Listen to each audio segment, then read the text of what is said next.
와이뉴스 독자분들께 처음 인사드리겠습니다. 여주시의회 더불어민주당 소속의 진선아 시의원입니다. 인사드리겠습니다.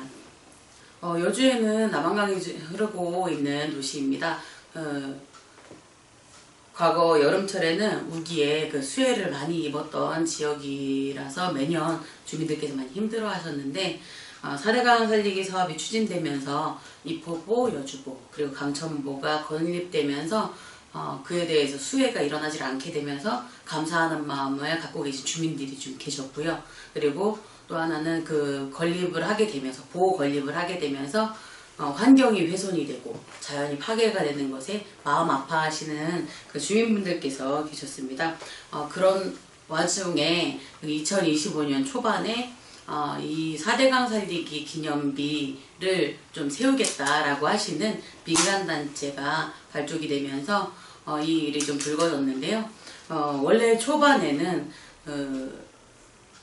자발적인 시민들의 성금 모금을 통해서 사업을 추진하고자 하셨는데 그 과정에서 관에서 성금 모금을 독려하는 그런 공문이 발송이 된다거나 아니면 또 다른 홍보를 관에서 도와준다거나 이런 일들이 불거지면서 건립 자체를, 기념비 건립 사업 자체를 멈추라는 그런 반대하는 시민들의 의견도 있었고, 그리고 관권 개입을 멈추라는 시민들의 규탄 성명도 이어지는 그런 상황이 일어난 상태에서 모금액이 목표액에 미달하게 됐습니다. 그러면서 이 공공예산을 단체에서 요청을 하게 된 상황인데요. 처음에는 5억을 요청을 하셔서 예산 편성으로 예산안이 올라왔다가 시민단체에, 특정 시민단체에게 예산을, 사업비를 지원하는 것 자체가 부적절하다는 이유로 전액 삭감이 되었던 부분이 있습니다. 그 후에 여주시가 다시 한번 기념비 조성을 하기 위해서 1억 5천만 원으로 예산을 축소해서 또 예산심의에 올려졌었는데 여러 가지 복잡 다양한 이유가 생기면서 예산은 또 전액 삭감이 됐습니다. 예산 심사위원들 중에 저 같은 경우는 민간단체는 당초 계획대로 순수한 민간 모금을 통해서 사업을 추진하는 것이 맞다라는 의견을 좀 강하게 피력을 했고요. 그리고 모금이 어려우면 사업 규모를 축소하거나 아니면 장기적으로 사업을 전환을 해서 기념을 하고자 하시는 분들이 원하시는 방향으로 예산을 마련을 하셔서 사업을 추진하는 것이 맞다라는 그런 판단이 들었고, 여주시 같은 경우는 여러 논란이 예측되는 예산 편성과 사업 추진은 좀 지양해야 한다는 입장으로 이 사업을 생각하고 있습니다. 네. 각자의 주제를 가지고 토론을 하면서 의견을 도출해가는 그런 과정으로 많이 활용을 하는데, 저도 조례 준비하면서 보다 보니까 여주시는 의정포럼을 연간 2~3번은 진행을 하고 있는데 옆시군 같은 경우는 의정포럼 자체를 하지 않는 경우들도 좀 있더라고요.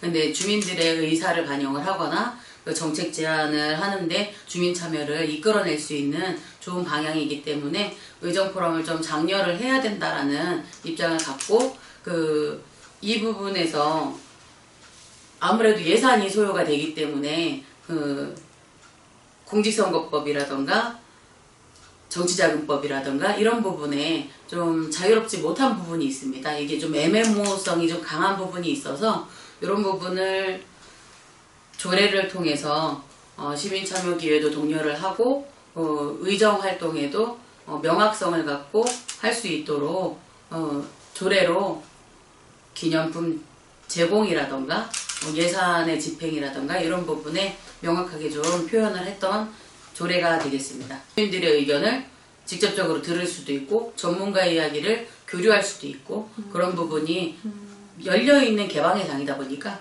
확실히 도움이 된다고 생각합니다.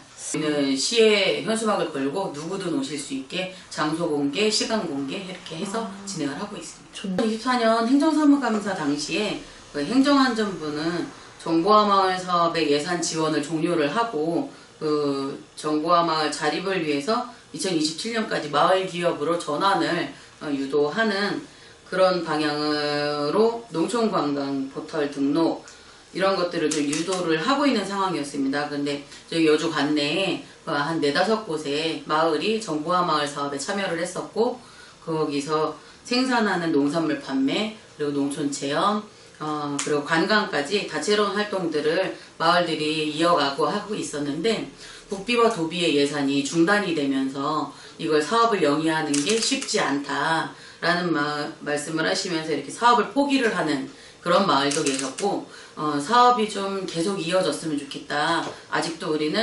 사업을 하고자 하는 의지가 있으나 예산 지원이 중단이 되니 이거 참 안타깝다. 이런 말씀들을 하셔서 당시에 여주시가 농촌 관광을 함께 고민하고 있었던 시기였기 때문에 정보화 마을로 이미 만들어졌던 요소를 새로운 사업에 접합시키는 것도 행정의 중요한 역할이지 않나, 그런 생각을 하게 되면서 이 부분에 아쉬움을 표했고, 지금도 농촌 관광에 대해서 이렇게 이야기가 나오면 과거에 사업을 하셨던 분들을 좀 추천을 하고 사업을 소개를 하고 이렇게 연결을 하려고 중간 역할을 좀 많이 하려고 노력을 하고 있는 부분입니다. 전문위원님들은 저희가 의정활동을 하는데 도움을 주시는 그런 역할을 수행을 하시잖아요. 네. 의결권이라던가 감사권이라던가 감사권을 갖고 있는 당사자의 그 목소리 하나하나가 중요하기 때문에 이거는 의원 수가 증원이 돼야 된다라는 답변을 드렸던 부분이 있습니다. 여주시에서 그 초선으로 당선이 된 시점에도 여주시 전체 시의원 역사상 최연소의 그 타이틀을 갖게 된 부분에 굉장히 영예롭게 생각을 하고 있는데, 이 연령대의 정치인이 활동을 하기에는 그 많은 경험 부족과 익숙함 이런 것들이 좀 나아지는 데까지는 시간이 좀 많이 필요했던 것 같습니다.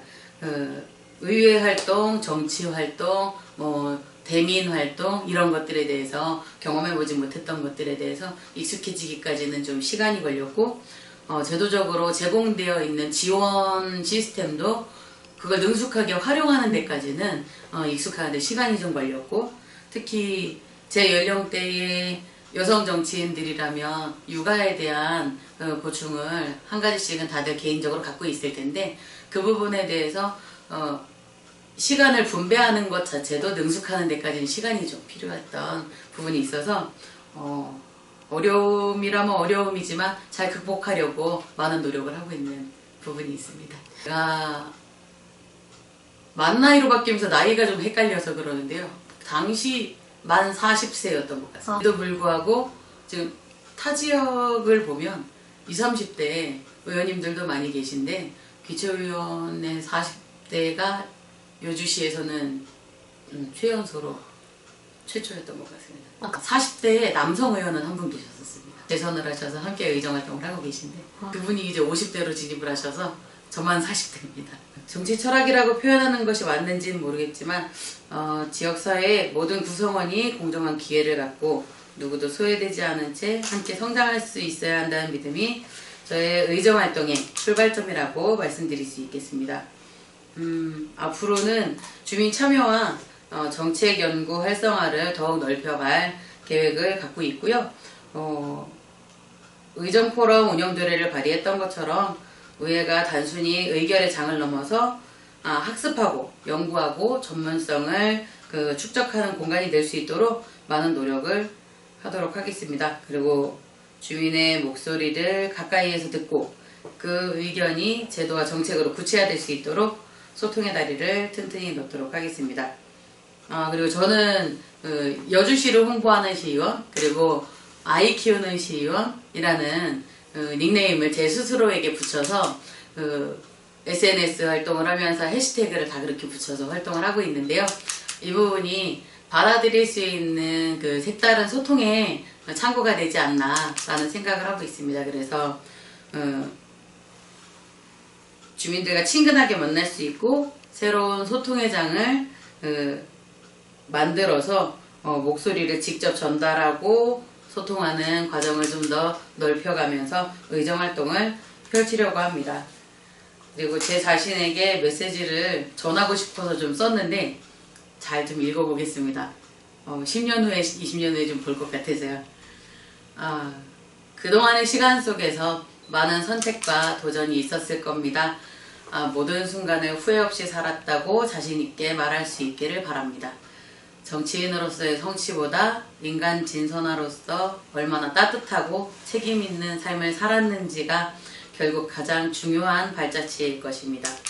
여전히 배우고 성장하는 자세를 잃지 말고 당신의 삶이 누군가에게 용기와 희망이 되었기를 바랍니다. 네, 진선화 파이팅입니다. 와이뉴스 독자 여러분 안녕하십니까? 죄송해요. 카메라에 였네.